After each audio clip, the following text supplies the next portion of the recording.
Broadcasting live. It's America's longest running talk show on computers. It's Computer America, bringing you the biggest names in technology with guest interviews, new products, and your emails. Listen live at computeramerica.com on any device around the world. Email the show at live@computeramerica.com or find us on social media. Be sure to check out our website for contests, giveaways, show notes, live video stream, podcasts, and more. You're listening to Computer America.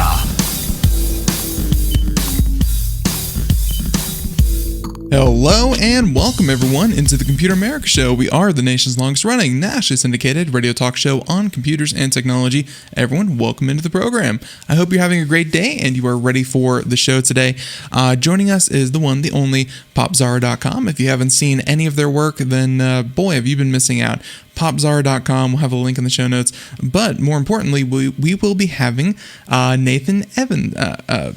Nathan Evans. I'm sorry, I just had like a Porky Pig moment. Nathan Evans, and he'll be joining us here in just a moment. He's the managing editor, and of course, he runs a great team over there that covers everything from movies, video games, comics, books, television shows, and of course, the occasional tech review of monitors, mice, gadgets, gizmos. They have everything, folks. Now, we're looking forward to just talking general headlines. There's a lot of stories here that we did not talk about, and I'm looking forward to breaking this down with Nathan Evans. But before we get to that, computeramerica.com, that's where you'll find everything, including links to everything we're talking about, links to the stories, links to the websites. Just, hey, computeramerica.com, it's a one-stop shop for today's show.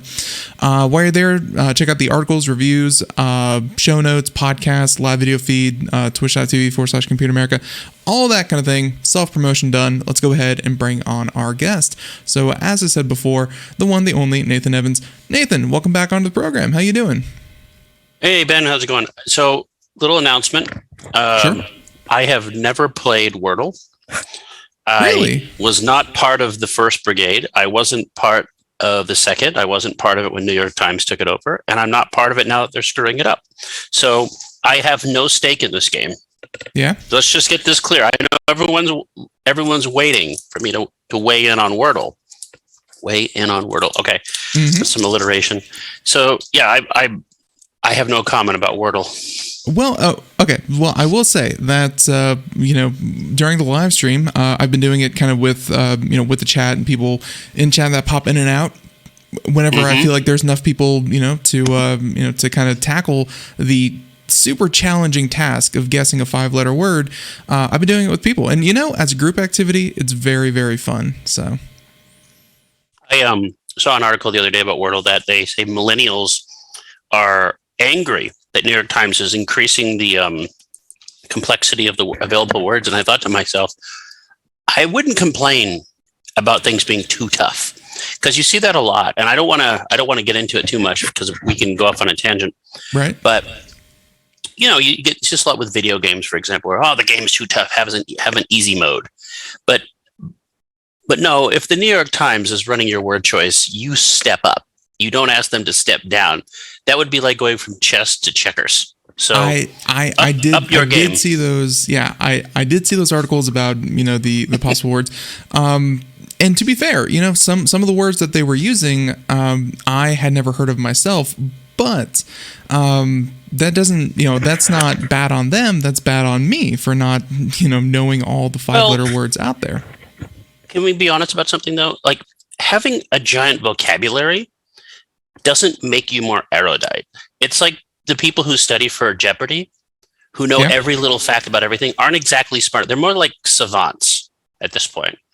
And so it's just been fun to see the two worlds collide a little bit, because I forget the guy's name, Dr. Kawashima, Ryuhei Kawashima, the guy that Nintendo partnered with years and years ago to do Brain Age on the Nintendo DS. The theory was is that you do a little math every day, you just, clear the cobwebs out of your brain, and your brain will run a little smoother. And, there's a lot of back and forth that said there's no evidence for that. I tend to believe there is, because anytime you use your brain, it's probably a good thing. So, but I think Wordle's kind of like pathways. That too. Yeah, exactly. I mean, it's one of those things where the evidence against doesn't stack up. Right. I'll say that. And I just had a guess like that not too long ago with like brain games, but not brain games. It was oh my god, what was that? The one where brain you need HQ, to be doing more. You need to be doing Brain more HQ is the website. Yes, yes, I do. Posit Science. It ain't working here. Exactly, Posit Science and Brain HQ, and that whole thing.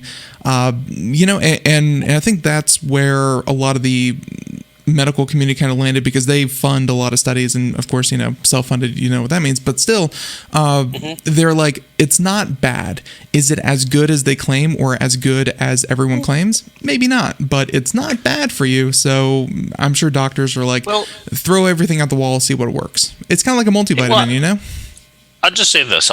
Yeah, multivitamin's okay, but here's the thing. I believe in atrophy. Like, if you don't use something, it becomes lesser. Like, no one ever sat on the couch and suddenly developed like 6-pack abs. Like, oh my goodness, where'd those come from? I should do nothing more often. No, you got to do a little more work. They have those belts with like the electric shock therapy, and it like squeezes your muscles over and over. Even though that did nothing, I mean, people tried it though. There was a. What was good is there was a Bruce Lee movie where Bruce Lee's bragging about using one of those things, and it's like, no, they don't work. Yeah, I don't think Bruce Lee got his labs. I'm sorry, he did not get his abs from a belt. He got them by being active and all that good stuff. And so, speaking of tangent, that was a great example. I do want to do one more thing about Wordle, and then we'll move on. Oh goodness, what did I start here? Yesterday's Wordle. I've only done like 5 Wordles, so I've not been doing it for months and months. I've only done like 5. Yesterday's, it was SHA blank E, and we missed it. Nathan, do you know how many words are SHA blank E? Is it shade? We guessed shave, shale. We guessed shame. We guessed shade. What was it? We missed it. The eventual word was shake, but there were like 7 words it could have been, and at that point, it's just playing the lottery. Just hoping that you exactly. It's just guessing. It's like the game Risk, the board game Risk. Yeah. Like there's a small element of strategy to it, very small. Because let's be honest, most board games have 0 strategy. They just roll the dice. I would equate that more to Monopoly, definitely. Really? Well, Monopoly. I mean, you can rob the bank. Monopoly. The only thing you can do cheat, the only thing you can do absolutely. is Risk is go, what's that over there, and steal their men. That's the only thing you can do. But but anyway, no, I'm not into the Wordle thing because I read a lot. But I'll say this though, I'm just not competitive when it comes to that sort of thing. It just doesn't. It doesn't float my. It doesn't shake my boat. I don't get the people sharing it. I mean, like, congratulations, you got in like 3, but like, I don't get the people sharing it, but I think it's a fun little 2-minute activity that, it's harmless. They could do. Very, very harmless. I will say this though. Sorry to interrupt. No, you're good. I think they share it because it's quasi-intellectual. And when you look at the vast majority of garbage being shared online, it ain't. And so, like, Wordle to me, and I'm probably the first person on this planet to make this comparison, so here we go, I'm a trendsetter. I'm ready. Wordle to me is what people who can exercise their brains do the same way people with gluteus maximuses twerk. Like, if you got it, flaunt it. Like, look at my 5-word, twerk. Yeah. By the way, TWERK, 5 words, 5 letters. There you go.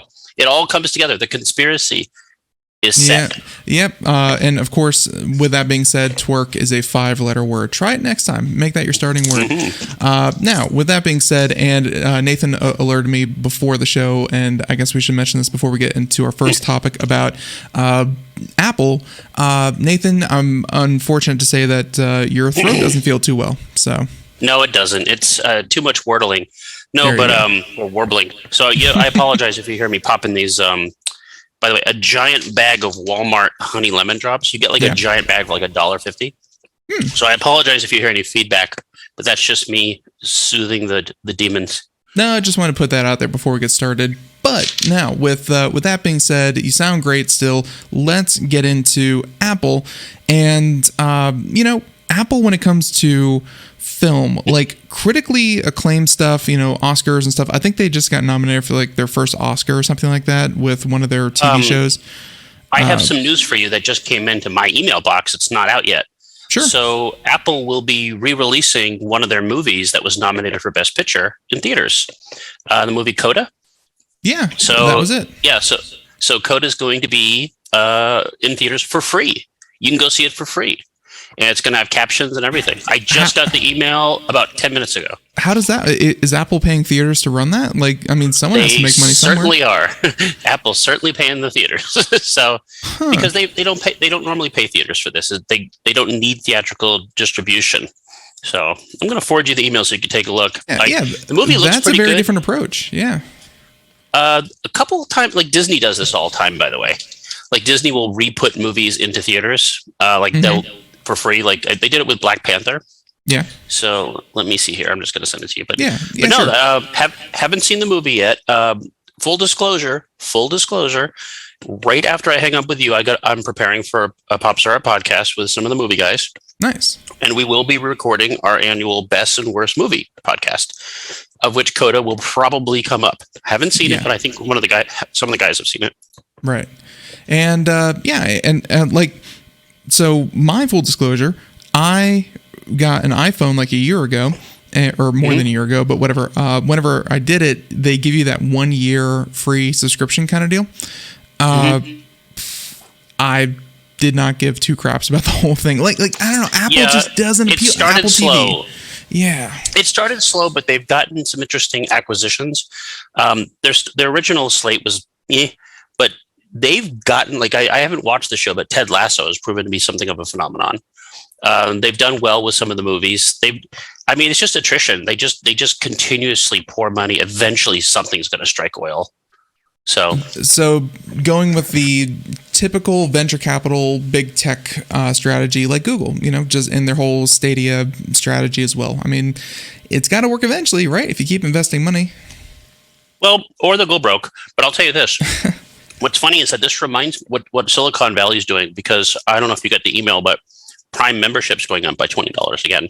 Netflix I did see that. Jacked their price up. Everything's going up. It reminds me of what happened in the 1980s when, was it Coca-Cola? When they bought Columbia Pictures before Sony did. Mm-hmm. Basically, they didn't know what they were doing. So they were just a big conglomerate, all this money. Well, we'll just buy our way in. And they started greenlighting all these expensive pictures. None of them made any money. Like, you can read, there's books been written about it. When Sony inherited it, they inherited a bankrupt system pretty much. And they had to fix it, which they have, by the way.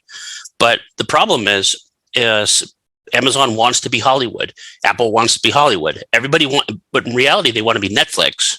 Because for all the talk about Netflix doing this and that, Netflix dwarfs all these companies by a country mile. It's ridiculous how much more successful Netflix is. Yeah, Netflix is bigger than Disney, and this is it's really insane, like how successful they are. It was insane to me when Netflix, and I know this is getting into finances, but when Netflix reported their first ever shrinkage of customers or something like that, or they didn't grow as much or whatever it was, Netflix and their stock dropped like 20% overnight. And at the same time, I was thinking, I get it. People want growth stock, and this is more about finances than it is about the catalog or Netflix business or whatever. But still, Netflix is by far, like, Disney's making a very strong showing, but Disney or Netflix by far is putting billions a year into making new stuff. Well, Disney's plan isn't the same as Netflix, and you're starting to see cracks with that. For example, just what was it last week? There was news of that Netflix is losing all their Marvel shows. These are shows that Netflix created, like with a partnership through Disney licensing. That's weird. Well, here's the thing, but that's exactly why Netflix got into the game in the beginning, because you saw what happened with shows like Friends and Seinfeld and all of this stuff, or The Office. You can't count on something like The Office when Hulu will get it, or Paramount will get it, or Seinfeld may go away. So you create your own shows, and I think the Netflix Marvel shows were the last vestiges of a deal they made, I think in 2012, where Netflix would become the repository for Disney films, and that's basically what it was. It was Disney biding their time before they assembled their own competitor to Netflix, right, which was Disney Plus. Going back to Disney Plus, though, for a second, you have to look at the cracks to see what's going on with Disney. Disney's growth has been big, but it hasn't been as big as they thought. And you can see some of their partners, like Pixar, for example. it's been interesting because none of the last Pixar movies or the last 2 years have gone to theater. They've all gone directly to Disney Plus, whereas all the Disney animated films have gone to theater. And movies that if you look at the performance of films that have gone to theater versus direct to streaming, theater works. Like we talked about this before, people want to go to the movies. They do. And you look at how Disney, for example, botched Encanto, for example. I've never seen a major Hollywood company botch a movie as badly as they botched this one. Disney dropped it in theaters to die. They didn't. Nobody at Disney was talking about the soundtrack, which became number one 5 months later. People love the movie, but I've not seen a lot of people saying, I went to go see the movie. Well, I don't know if they like the movie, but they definitely like that song. We Don't Talk About Bruno. And Yes. if you watch the movie, that song stands out like a sore thumb. And the funny thing is, it's not even going to be. It wasn't nominated for an Academy Award because nobody at Disney had the wherewithal to say this. And so, what's going to happen is that Disney's going to start relying more and more on the licenses where they can basically take away from the theatrical experience. For example, you're not going to have a Boba Fett movie. You're going to have a Boba Fett show, which, by the way, not very well received. You're going to have the what was it called? The Obi-Wan show coming out. Yeah. Originally these were supposed to be movies. Did you know that? I did not know that. Yeah, there was going to be a trilogy. It was going to be Han Solo, Boba Fett, and Obi-Wan. It was going to be a trilogy. But you saw what happened with Solo. It didn't work, and so they rejiggered everything. What was that movie that just came out on Disney Plus? In The Eternals. Yeah. The Eternals has all the hallmarks of having originally been a miniseries that was sort of repositioned to be Oscar bait. Like it feels like a miniseries that was condensed to be nominated for Oscars. Like Disney, how do I say it? The Oscar nominations just came out earlier this week. If you look at them, you can feel Disney on everything. Like some of these movies should not even be anywhere near here. But I think Netflix actually got the most nominations. It's Netflix, it's HBO. Do you remember? Yeah. I don't know. I was going to say, do you remember just 2 years ago they were talking about how the theaters were throwing their balls around, trying to bully Netflix. Oh, you got to put your movie into a theater for a week, and now it's like without Netflix and Disney and HBO, you guys have nothing. Yeah, Spielberg being very high and mighty about a theatrical release and what constitutes a movie seemed very old hat then, and boy, did the pandemic really highlight how backwards thinking he was. So a couple things, and we're going to talk about what I have up on my screen in a moment, but I wanted your reaction to a couple of things, and they really leap to mind. The first one, the Super Bowl just happened. One thing that aired during the Super Bowl, other than a mediocre football game, was the new Lord of the Rings teaser trailer. Yep. Like we can't even drop trailers anymore. There has to be Lord of the 10 Rings, trailers. The Power of the Ring, or something. Something of the Lord of the Rings, the something of the Ring. The Rings of Power. Yeah. I'm not in the hater group. I actually think it looks nice. And let me say this. I have zero interest in Tolkien lore. When I was a kid, I had a puppy named Frodo. I read The Hobbit, loved The Hobbit, read The Lord of the Rings back when it was really hard. I was a big fan. I saw the Ralph Bakshi version. I saw the I don't remember the anime company that did the 70s Hobbit, but eventually they became Studio Ghibli. No joke. Really? No joke. That's actually what happened. Yeah. So, but long story short, I'm a fan of that. But any enthusiasm I had for Tolkien was erased by the trilogy of Hobbit films, which are abominations, just awful. Like the Lord Sauron himself couldn't have made more ghastly, forgettable, ugly, nasty films. You might hang up right now. I didn't hate them. They're not my favorite movie, but I mean, they basically bend over and take a dump all over everything the original trilogy accomplished. Graphic, but yeah. Well, no, I could be a lot more. I'm being nice. But what I'm saying is, it's that Peter Jackson, as a filmmaker, with the exception of the Beatles documentary, has lost it. He doesn't know how to make a movie anymore. And that's the problem. He can't make something small and tight. He has to make everything epic, big, and intertwined. And that was not The Hobbit. That being said, what we just talked about Amazon pouring billions of dollars into things, trying to be Hollywood, that's exactly what I'm talking about. Like they pour like $500 million into one season of this show. And at the end of the day, it looks perfectly fine. I think the controversy comes from over I think it's played out by the way. I don't think really anybody's complaining that they have multiracial cast, that they have this and that. To be honest with you, I kind of expected the dwarf women to have more beards. But having a black dwarf queen doesn't bother me. Yeah, exactly. Having different colored elves, I think the characters look fine. I think the trailer looked fine. I think if you're into Lord of the Rings, it looks better than The Hobbit. I think, and it's not Peter Jackson. Yeah, I think that this Lord of the Rings will hold up better than, I guess, in 10, 20 years, because I know right now when it's very, so different from white men, whatever, playing every major role. I think in 20 years, it's going to look a lot, it's going to hold up better than some of the older films of, that we're used to. It seems weird now because of the transition, but yeah. I don't think that's it, though. I don't think that's the problem. I think the problem comes from the uncomfortability of how this fits into the mythos of Lord of the Rings. First of all, they placed it well before the other stuff, so it should be fairly safe.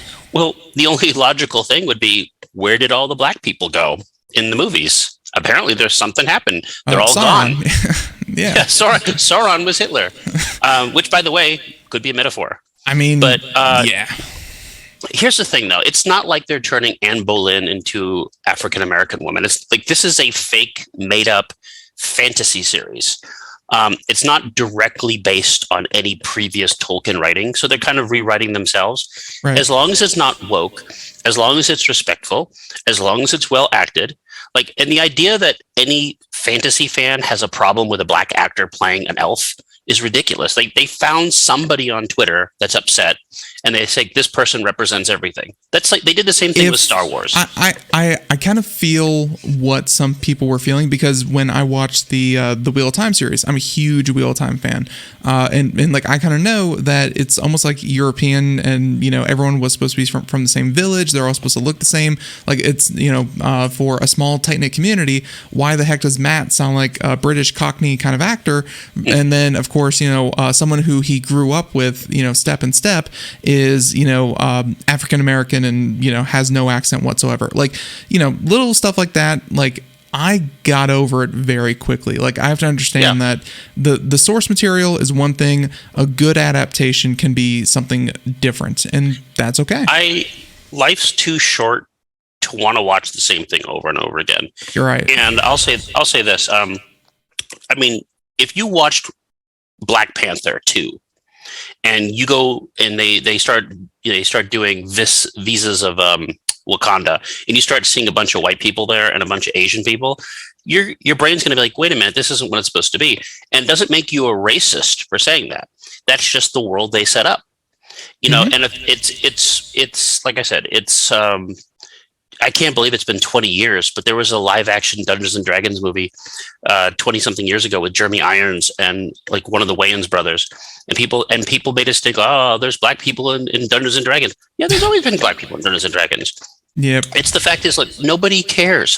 If the show is good, people will watch it. And I find the whole controversy as it is to be so completely made up phony baloney that it just don't elevate these people. There's such a minority. If the story's good, now if the movie's shit, if the movie's bad, then we can complain. If the show's bad, if it's bad, but if it's great, then it's great. Right. That's how it works. That's how it always works. Yep. And so with that, and before we even get to that, I have I just like talking to you about this kind of stuff. Okay, so 3 more things, and then we'll get to Oldboy. Sure. Let's see, my list here, new Futurama. So this is just a personal favorite. I love Futurama. Exciting. New Futurama episodes. You're excited? Exciting. Oh my goodness. Let me tell you something. Futurama is one of those shows. I have a unique history with it.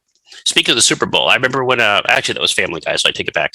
But Futurama, though, is a show that I love dearly. Me too. Not at first.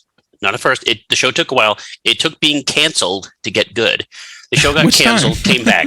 Got canceled, came back. Came on DVD, canceled. Came on Cartoon Network, canceled. And it's never been canceled because it's been unpopular. It's been canceled because it was popular.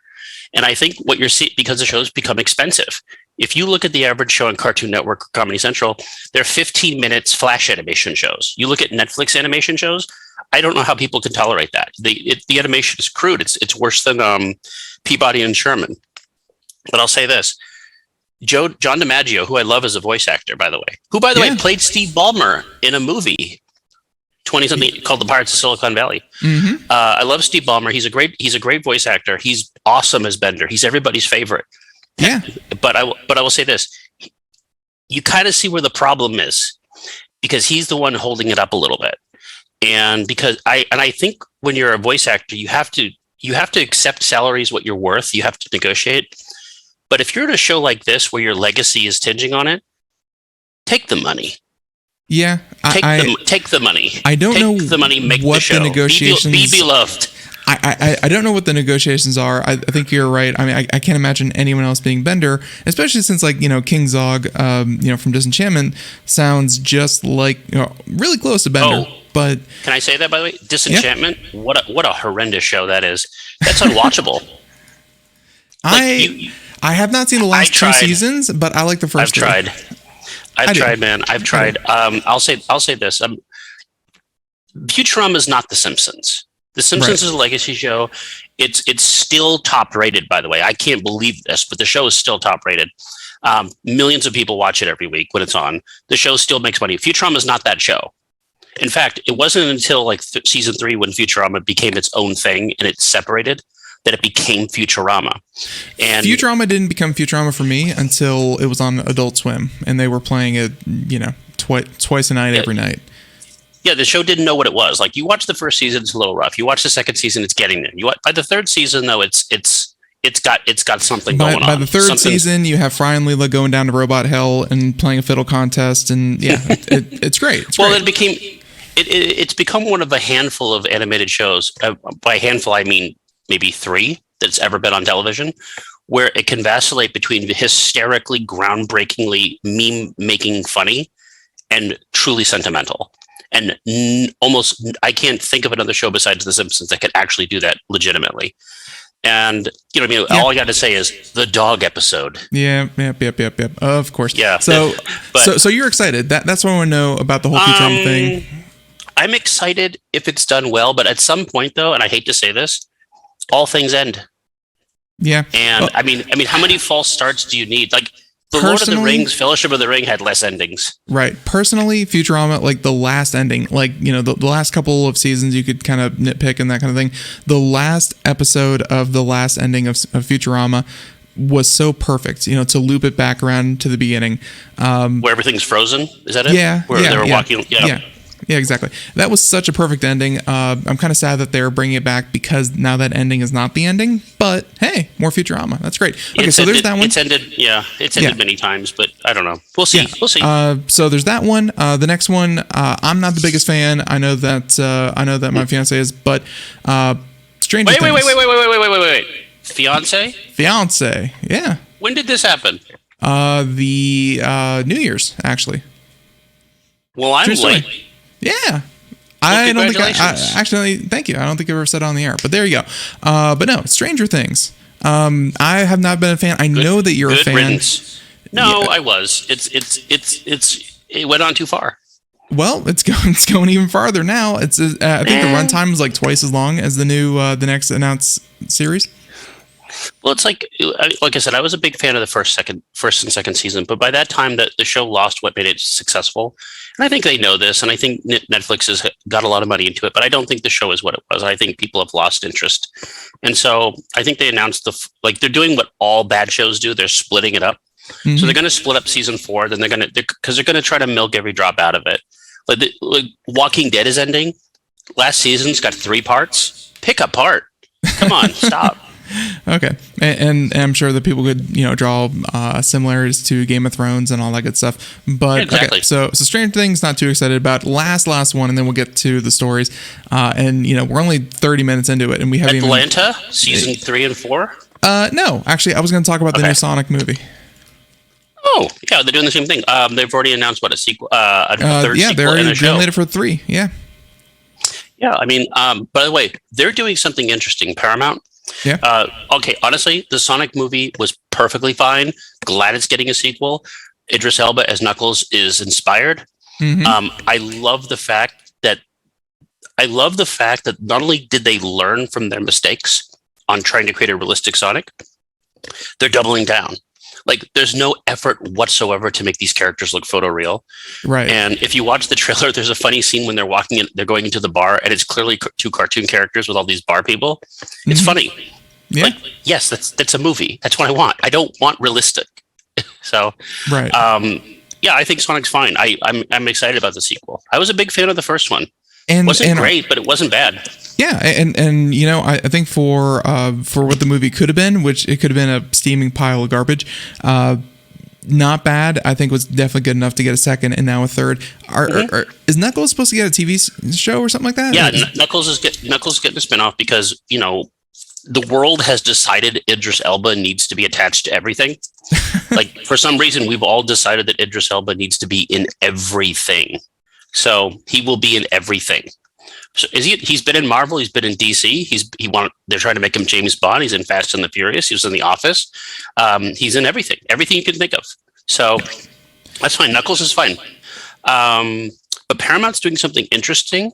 Yeah. They already announced that the Halo show is getting a second season. Yes. Yes. I am not a fan of that trailer. That being said, the show could be perfectly fine. But it's interesting because you saw what happened with Netflix. Netflix spends like $100 million on a show they cancel in 3 days. Yeah. And so at the very minimum, you got to keep that going for 2 seasons. If you're spending that much money, maybe the show could get good. But people are mad that Cortana didn't look blue and weird. And, you know, she looked weird. Yeah. A little bit, but I mean, at least it's the original voice actor too. I mean, that's cool. I'll say this though about the Halo show. I'm sorry to say this if you're a Halo fanboy, but the story's stupid, and it's basically just people looking up adjectives and saying like it's the Neuromancer, it's the Judgment, it's the planet. It's just a bunch of names. But I'll say this: Master Chief's not even a character; he's a voice, and so if they can make something out of this, more power to them. I don't particularly think the show looks great, but I never thought any of these Halo live action projects look great. That being said, it could be totally wrong. Show could be fun, but the fact is they're spending so much money, they give it a second season because they spent all this money building the sets, building the CG models, building everything. Why on earth would they be dumb enough to throw that away? Like Netflix, The reason Netflix is raising their price is because they're wasting money. Like, no one said, you know what, this is not a good sound decision. Like, maybe we shouldn't spend this much just to see how people, and then cancel it after 3 weeks. It's ridiculous. I do think Netflix has to spend that much to keep up and stay ahead in some manner. But I do agree they backed down very quick. I mean, the whole Cowboy Bebop thing really showed that, you know, some people did enjoy that. It was a horrible Cowboy Bebop live action show, but it was fun. It was stupid and it was fun. Like, if you could separate the two, it was not a bad show. And I don't know. The thing, if you watch first seasons, we talked about Futurama, Simpsons, Seinfeld, you name it, Dick Van Dyke. Like, the first seasons were never the best. These shows need time to mature. And the problem is the model itself. They film the whole season and then they dump it all in one day. In the old days, TV shows would film as the season goes because they would modify. They would say, what's working? What's not working? Let's change this. And they film some more episodes. And eventually shows can get really good. A lot of shows were canceled and they were salvaged because of this. But the thing about Netflix and HBO and all this, what they'll do is they'll take shows that were canceled and they'll just regurgitate them. And the shows will eventually be canceled again because that's not how you make great television. And I would argue that despite being in the golden age of television, we've produced nothing but sort of golden eggs of shit because it's all the same. We're producing, everything's an epic miniseries, everything's split up. But has TV gotten better since Breaking Bad? Has it really gotten any better? I remember like 2 years ago thinking, and not thinking, I heard someone else's analysis of it, and now it's mine because I read it. They're saying that, when you invest this much money, and really the amount of money is the bigger problem with creativity, I think is what you're getting at. And it's that when you invest 100 million, 200 million, 500 million, whatever in all of this, you need to play it as safe as possible. You need to emulate what's been done. You need to try to recreate what's been successful, and that's why you get no new IPs. You rehash every other Disney old plot, which just comes from the same 10 books going back 1,000 years, from Shakespeare to the Odyssey to whatever. Like, you take inspiration of what's been done before, and no one wants to lose their $500 million. They want to make money. So you play it safe, you don't take risk, and I think that's what you're getting at. Yeah, well, and that can be fine too by rehashing, right? But I'll say this, like this morning when I was doing some work, I actually sat and watched the new Texas Chainsaw Massacre on Netflix. What a mistake. Movie is garbage. But worse than garbage, there's nothing original about it. It's the Netflix people looked at like the Halloween movie, the reboot, and they said, let's do this. And they made all these promises. Oh, it's going to be a sequel to the original movie. It's going to have the original Leatherface. No, it's not.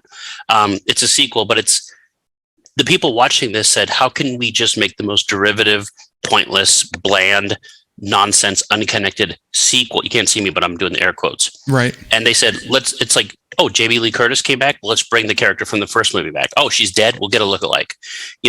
Let's put all this CG splatter blood. Let's have all the wokeisms. Let's put politics in it. So in the end, you get this forgettable thing. And like all remakes, it's just called, like the movie Scream that just came out, it's just called the Texas Chainsaw Massacre because it wants to confuse you. Because Scream will be called Scream. Texas Chainsaw Massacre will be called Texas Chainsaw Massacre. What's the movie? The Thing will be called The Thing. Like, let's just reboot it. Let's make it a sequel and confuse you because we don't care. Because you're just consuming content. This isn't art. Let's not confuse it for art. No, and well, I think people could fairly mistake it as art when there's entire award shows and Oscars and Emmys and stuff that rates all that this. Nobody watches. You name the award show. It's either been canceled or it's got the lowest ratings in history. You name it. All of them have this way. All of them. Every single one. Because nobody gives a shit. Nobody cares anymore because they're not making anything that people care about. They're making product. Speaking of making things that people care about, and let me just transition this because we are, man, we. Are we going to talk about any of the stories? Yeah, well, I'm trying to transition immediately into the first one, and I will say that the iPhone 13, I think I'm still rocking like the iPhone 11 or something like that. Great cameras on these phones, and I think a lot of people, can really appreciate how good their phone camera has been. Exceptionally good camera. Except, by the way, best in class cameras from like even people in Hollywood have like I think we're going to get into have complimented that Apple has done a very good job on the cameras. Yeah, and Samsung goes in big on pixel density and 100 megapixel shots and stuff like that. Whereas I would say iPhone is really focusing on like the image composition, like where they kind of stitch them all together and get more clear shots and low light, that kind of thing. I mean, they're all working on all fields, but this story that you brought us here in Gadget, this has to do with Apple taps Oldboy director to shoot a martial arts fantasy film on an iPhone 13 Pro. Are they broke or is this a shtick? Let's just say this.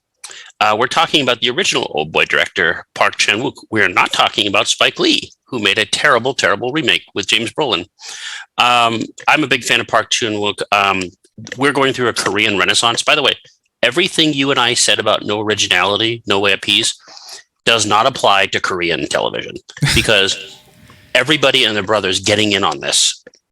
We are getting as much Korean television as we can. Disney's getting one. Netflix has had ever since Squid success. Game. Yes. Excuse me. Actually, it goes beyond. It goes before that. Before Squid Game, there was one called Kingdom, which was a medieval Korean zombie movie show. It's great. It's fantastic. All kinds of fun stuff on there. And I've been a big fan of Korean cinema for a very long time. Very happy when Parasite won the Best Oscar. That being said, there was there was a Korean TV show on Netflix that had something to do, like, some kind of angel would come and tell you that you're going to die at a certain time, and everyone would freak out, and then very publicly. What is that? That's out right now. Yeah, I forget the name of it, but it's from the guy who made the zombie movie Train to Busan. Yeah, and there's another one that just came out. There's so many, and to be honest with you, I haven't watched them. I haven't had time, but I've heard it's great. Yeah, but anyways, that being said. Have you watched the clip? I have not. No, I mean of the Oldboy. Yeah, no. Well, let's see. Is this the whole film? I think so. The 22-minute thing. I cannot play too much of this. Otherwise, it's going to get taken down. Well, here's the thing. A friend of mine, not a friend of mine. Well, a friend of mine. One of my editors actually is an amateur filmmaker in California, and we've been discussing. He's working on a film right now. I think he's shooting on an iPhone 12, and we've been talking about making films with gimbals and all this. And he made a good point when I emailed him this story. He said, "Yeah, the iPhone 13 is great, but they also have high production values. Yes, it's one thing to say, oh, it looks great, but you also have great lighting, you have great costumes. A lot of that stuff has nothing to do with the camera itself. It has to do with production values, and lighting can change everything. And post-production too. Yeah, post-production and color saturation. Like the phone itself is a means to an end. But another example with this would be, did you see the trailer for the new Jurassic Park movie, Dominion? Yes. A lot of people complained because it turns out the lighting wasn't correct. We don't think the CG is done on that movie. So if you look at the dinosaurs, the CG is stand-in CG. It looks like it's floating. It doesn't look like it belongs in the same scene. That's because the CG rendered wasn't lit. I guess they call it color correction. Yeah, it wasn't color corrected. Deadlines, you got to hit them. But you think, you expect more from a Jurassic Park movie. Yeah, you'd be wrong.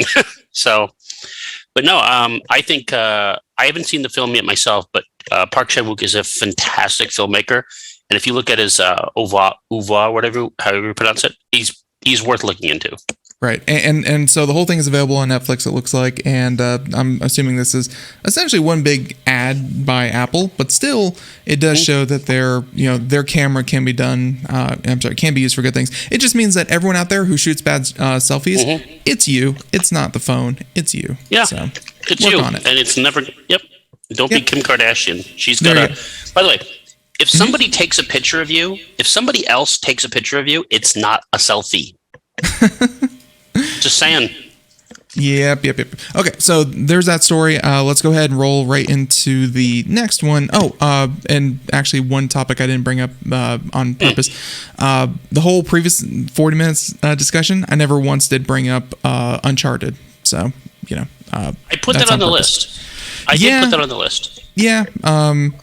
We'll talk about that one next month. We can.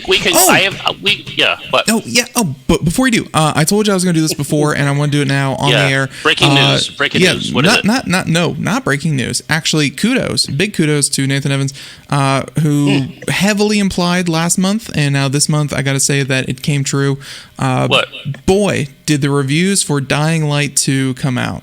And told you. Yeah, you did. Yeah, you deserve every told you ever. To be fair, I had played the game when we talked. Yeah. So I wasn't allowed to say because of an embargo. I will say this. But they could have astroturfed harder, and people would have said, "Oh, mixed reviews, whatever." No, that thing came out to pretty bad reviews. Well, let me tell you this: the game is not bad. I actually finished it myself. The idea of me spending 500 hours in that game. No. I was glad to be done with it. Yeah. But the game suffered. Dying Light 2, I didn't review the game, Corey did. But the game suffered from the same thing a lot of games do that don't understand the appeal of, what's the word I'm looking for? The appeal of brevity. Yeah. Like you look at games like Assassin's Creed, you look at Far Cry, let's pour all this stuff so we can say the game is 300 hours long and it never ends. Okay, but it's 300 hours of the same thing. And that's the problem is that the original Dying Light understood very well, not perfectly, but understood what counted and what didn't. This game seems to introduce problems that weren't in the first game because other games have done it, but it's introducing things that shouldn't be there because they don't fit. Like, you can't have ridiculous cartoon characters in a zombie world and expect to take it seriously. It just doesn't work. And I'm sorry, but if your zombies glow and shoot fire, they're not zombies. It's not scary anymore. It's just not scary when, okay, forgive what I'm going to say, but when you have bandit battles, you just never-ending bandit battles. You fight more bandits in the game than zombies, and they all sound like a Saturday morning cartoon. Like, we're gonna get you. Yeah, we're gonna murder him. It's like, I'm not scared of you anymore. I'm laughing at you. The original game didn't do that. It's like, why are you doing this? Like, whoever, and you can't blame it on the pandemic because you've been working on the game for 7 years. But what I'm saying is, it's like, it's just the game's not balanced right. Yeah, and I think that's zombies in general. Like, they always start off strong, and eventually they devolve because the people forget what makes them scary. Right. And it always comes to the humans are the bad guys. That's what it always comes down to. Yeah, I'm so sick of that trope. Like, you never get like a World War Z kind of feel. It's more like, oh, the people are the ones that you have to really worry about. Those are the true monsters, the other people. And true, but they don't have to be Mega Man villains. You know, they don't have to be cartoon characters. Yeah. And I'm so I don't know. I'll just say this. Yeah. I finished the game. I recommend it if you like the first one, but go in with your expectations way down because it's not as good as the first game. So you're not going to get 500 hours of enjoyable gameplay. You're going to get 500 hours of gameplay. So, okay, there you go. There's that one. And by the way, we're going to skip a couple of these stories because we're already almost at an hour, and we're going to wrap this up. Not soon, but soon. We're just going to leave this to movies and video games and TV shows. Like that's just what the show's going to be. Craig in the chat room, though, he does want to talk real quick about the new Batman trailer. I think it looks okay. I think I'm interested to see it. I don't. Yeah. Why do you have an actor like Colin Farrell, who's really talented, and put so much makeup on him you can't even tell it's him? Like, he's the Penguin now. Have you seen how good the makeup is? No. I just watched House of Gucci, the Ridley Scott movie, and they got Jared Leto in so much makeup you can't even tell it's him. The makeup's great, but just type in Colin Farrell Penguin. You'll see what I'm talking about. You can't recognize him. He's unrecognizable. It's the greatest makeup I've ever seen. Let's see. So this is Batman. This is that's Robin Pattinson. He looks fine. The outfit looks fine. By the way, did you see that Michael Keaton's Batman outfit leaked online? What do you mean leaked? There's like the set plans? photos of his no. He's Michael Keaton's coming back as Batman in the Flash movie. That. I did not. Oh yeah, it's and Ben Affleck's going to be there. They're pulling a Spider-Man. By the way, spoilers. But people think that's Michael Keaton in the costume. It's actually a stunt double, but his costume has leaked online. Well, yeah. Type in Colin Farrell Penguin. Colin Farrell, and you're gonna see how I don't know how to spell that. If I do know how to spell Penguin, be a lot Penguin, more productive. Okay. Look at him. Look at the makeup.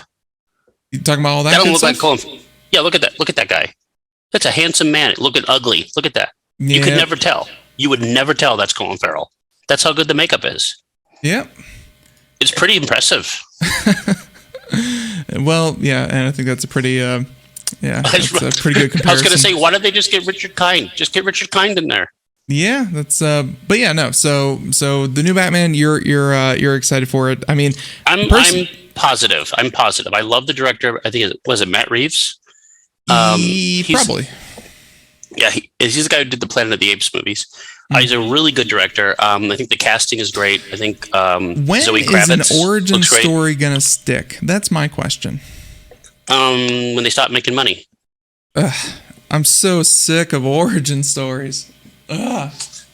Because the reason they do it is because they can cast young and they can make sequels. Like, I will make a prediction on this show right now. The next James Bond movie, the next James Bond is going to be young. If it's not Henry Cavill, it will be young because they want to make more sequels. And you can't cast a 60-year-old man and have 20 years of sequels. Can't do it. I guess my mind immediately goes to Marvel and Robert Downey Jr. and pretty much everyone that played the first generation of Marvel movies. I mean, hey, they got 10 years out of all those actors. So they got 10 years because the actors were cheap.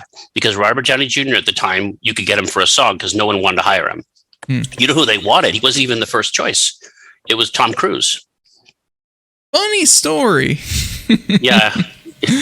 but it's like the rumors. The rumors, yes. But they're not. But Robert Downey Jr. turned out to be a great asset to them. But you look at Chris Hemsworth. You look at all the others. These weren't prestigious actors. These were cheap actors. Right. These were cheap, and they save all their money for the villains, and that's just how it's going to be. Yeah. Well, still, we'll see how that plays. I'm just so sick of origin movies, and I hope something eventually sticks and becomes greater, because, like, DC for Marvel, like, Marvel has created a huge thing. Like, you know, when they release a trailer with Magneto, or not Magneto, holy crap, Professor Xavier's voice, like, you know. Oh, I know what you're talking about. I know what you're talking about. Yes, and there are rumors and pictures and floating all around the latest. It's him, right? I mean, can we say that? It's him. Yeah. He's in the movie. 100%. So is Ryan Reynolds. Yes. Everything that Marvel has created, and then you look over at DC, it's like, it's like, wow, look at that skyscraper that Marvel built. And then you look over at DC and you're like, at least they put water in the sand this time to build their sandcastle. Like, Here's the thing. Can I be honest with you? Yeah. Did you see Spider-Man yet? I did. Yeah. Okay, so no spoilers. The movie made $1 billion. We know the gimmick was, we're not even going to try. We're just going to bring the old Spider-Mans back. Here's your nostalgia. But it works because you liked those actors. You want to see Willem Dafoe as the Green Goblin fighting Tobey Maguire, and you got it. You got your closure. But they're going to do that same trick for DC's going to do the same trick for the Batman movie. They're going to bring Michael Keaton. They're going to bring Ben Affleck. But the problem is, it's like a suicide. It only works once. Yeah. And the problem is you cannot cheat like that forever. They're going to cheat. They're going to do it again, by the way. They're going to do it again in the multiverse movie with Doctor Strange. Mm-hmm. They're just going to say, we're not going to bother with the story. We're just going to play multiverse. Not only are they bringing back other actors in the multiverse, but they're bringing back the same actor as evil Benedict Cumberbatch. Which is fun. He can do it. He's a good actor. By the way, he's the head of Marvel now. You know that, right? He's the new Tony Stark. He definitely seems to have taken on that role for sure. Well, he's the only actor with gravitas. Let's be honest. him, or the gentleman that played the other Sorcerer Supreme. So, the Korean guy. Yeah, I love that guy. He was funny. He's a fan favorite, like, surprisingly. So because he's funny. But what I'm saying though is that it'll work until it doesn't, and then eventually it'll burn out, because eventually I think we're starting to see the end of comic book movies. I think the burnout's happening. People have been saying that for 10 years, at least 10 years. It's we'll have to wait and see. But now, if I keep saying it, eventually it'll happen. Eventually it'll sound like I predicted it. What is that joke? It's like economists have predicted 13 of the last 5 economic downturns. Like, eventually you're going to be right. Now, with that being said, let's wrap up the movie and all this kind of stuff. We're not going to. Okay. Quick thoughts on Uncharted, because I really don't have that many. I was not the biggest fan of the games. I never had a PlayStation, so yeah. The games are fine. The games are varying quality. I think they peaked with 2. Yeah. Okay, but I think they peaked with 2. I think they got pretty good with 4. It is basically a movie itself, and I think it's the best example of an interactive movie as an action game. Right. That being said, we had the same problem with Resident Evil. Welcome to Raccoon City last year. You have a game that looks better than the film. Mm-hmm.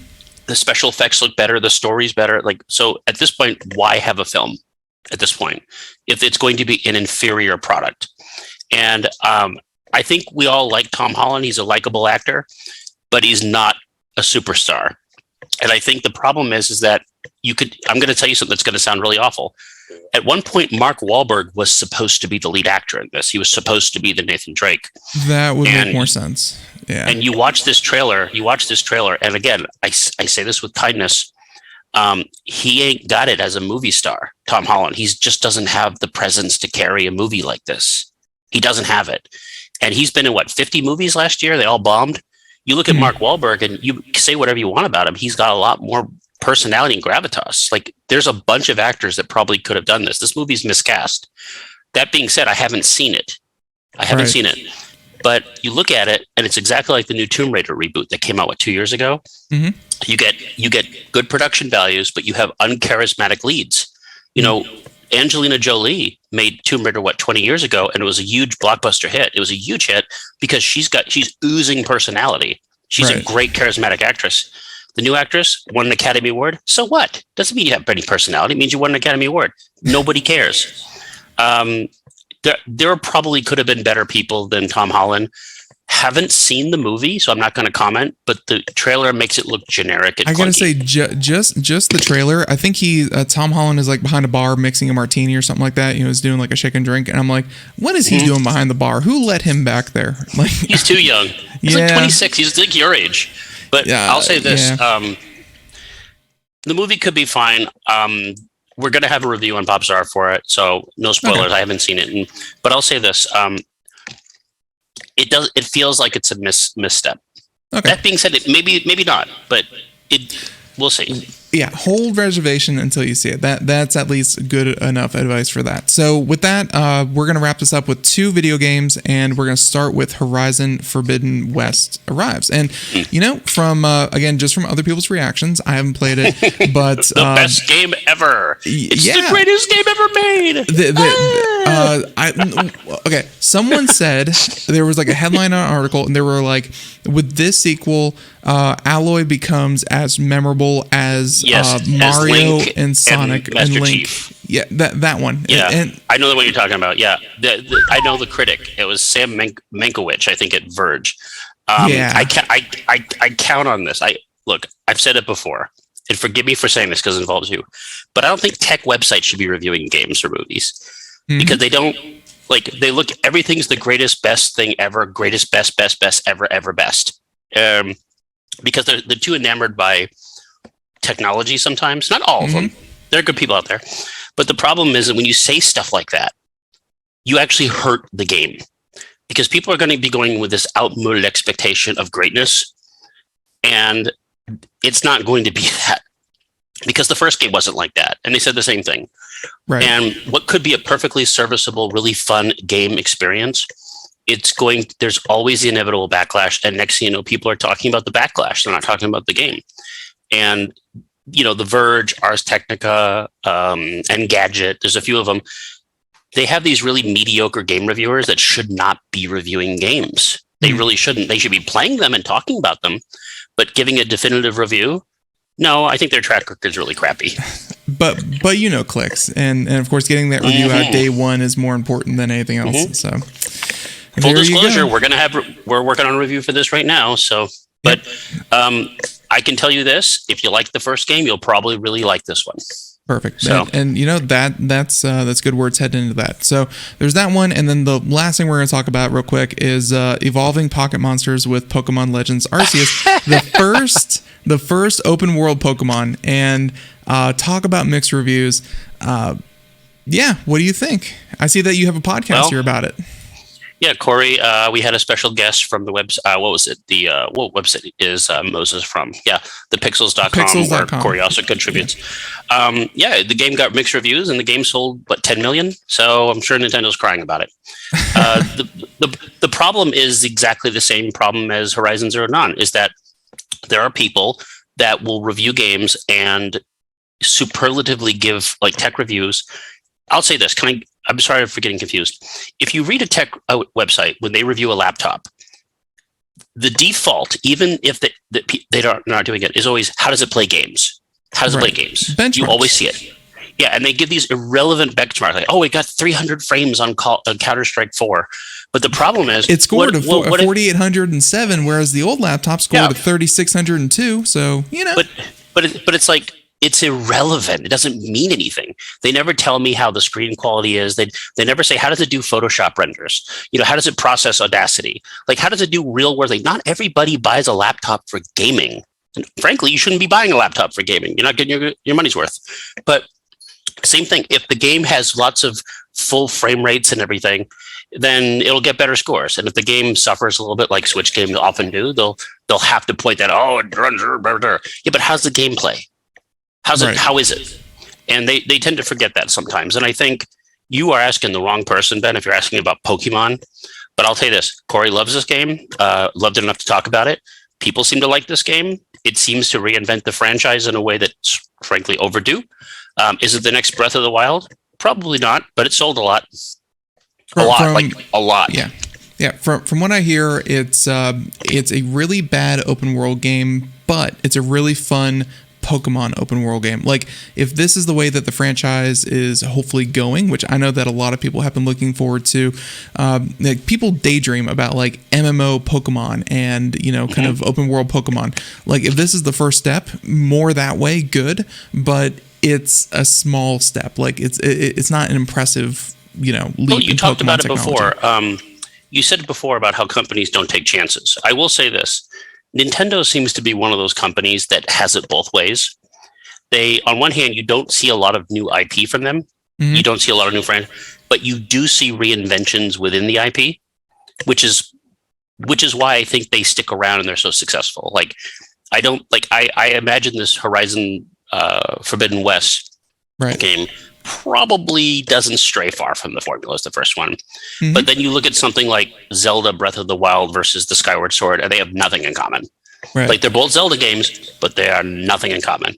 And I think I've been watching a particular streamer on Twitch for the last couple of nights, and he's been playing Mario Maker 2, you know, like obsessively, and it's so fun to watch. I'm a big fan of that game, by the way.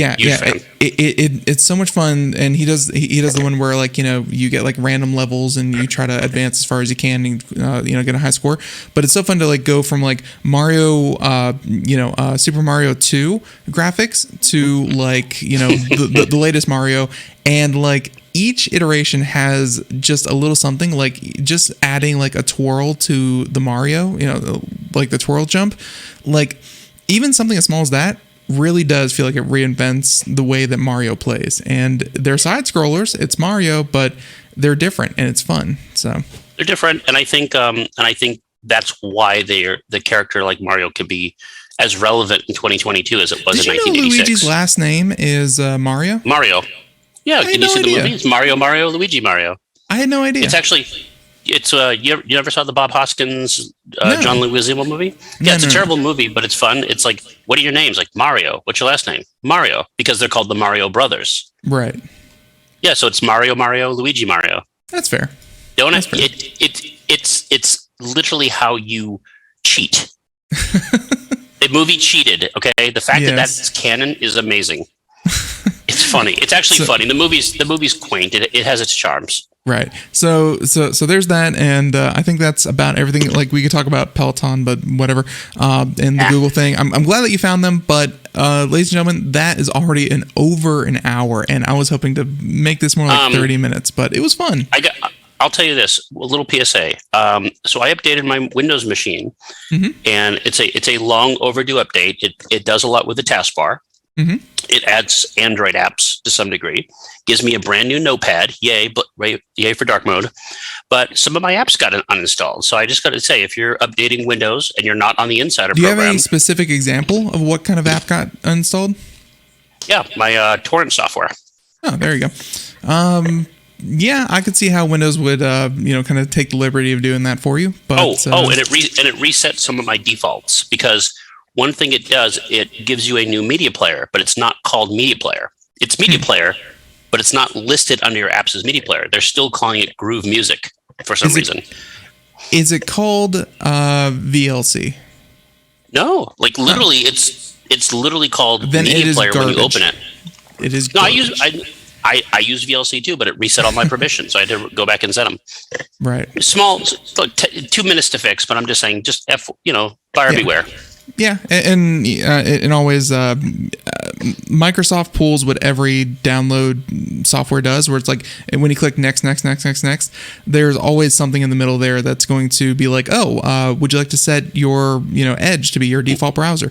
So just be careful when you're clicking next through all those agreements, stuff like that. Exactly. Don't just click through it. Read it. Yeah, exactly. And not the 80 pages of legalese, but yeah, just what you're check marking. Okay, so Nathan, I think with that, unless there's any other topics, I want to say that was a really good show. Well, I would say everybody have a very safe, happy, no matter where you're at, the rest of February. Some places in the country experiencing some tornadoes, some winter storms, some other things. Stay safe. And if you have to be stuck inside, lots of fun stuff to play and watch. But stay safe inside. Very, very well said. And yeah, if you're into video games, it's a very fun time to be into video games. There's a lot of great stuff coming out. Everyone, thank you so much for tuning into the program. ComputerAmerica.com, PopZara.com. We'll have links over at our website with all the show notes and everything that we talked about here today. But Nathan, I hope that you do some traveling. I hope that you stay safe, and we'll catch you back here at the end of next month. It's going to be a little bit, but we're looking forward to it. So we'll be there. We'll be there. Absolutely. So everyone, we'll catch you here next time. Have a great one. Bye, everyone. Bye.